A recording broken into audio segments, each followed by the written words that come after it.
Nature's best bobtail.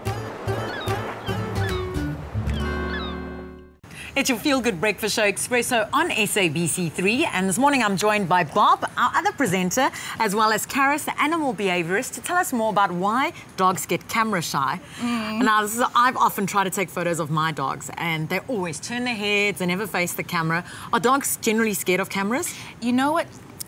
This is a funny thing.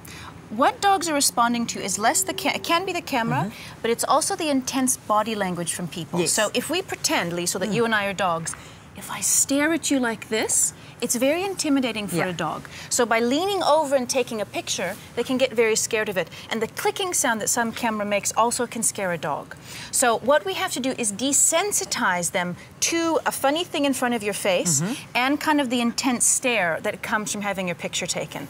So initially, the thing to do with a puppy and a camera is just to let them see it fairly regularly without worrying if you take a picture or not.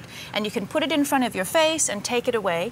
When you get dogs used to funny things, whether it's a camera or a vacuum cleaner or anything, you want to do it slowly and happily for short little moments. So don't even worry about it. But every day, let your dog see a little camera like this and then just walk away. You don't have to make a big deal of it. When you actually make the clicking sound of a camera, okay, which can be quite a loud or like a sharp grinding sound depending on the camera, you know what I'm going to say. You're going to whip your treats out, something fabulous that the puppy likes. Of course, yes. And to get them used to this thing, as you make the clicking sound, offer them a little treat. To associate this look with a treat. With something good. With something good will calm a dog down.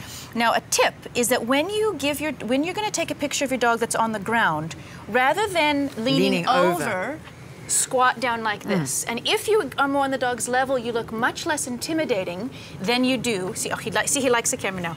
Than if you tip over a dog that's down there and stare at them. Okay, so that's the main thing.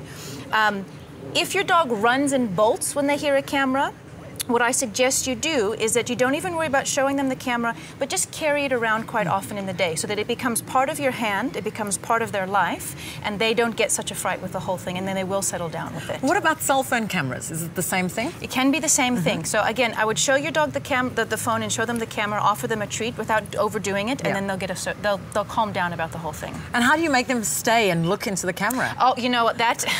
Is that a trick for another day? That's a secret and a trick of the trade. That takes...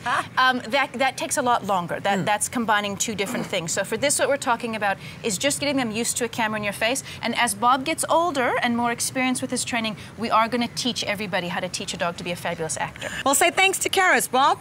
I'm sure you learned a lot. Bye, dude. Bye. And if you have any questions, post them to our Facebook page, eXpresso Morning Show SABC3, or take a look at the various other inserts that we did with Karis on our website, eXpressoShow.com. Stay with eXpresso and SABC3.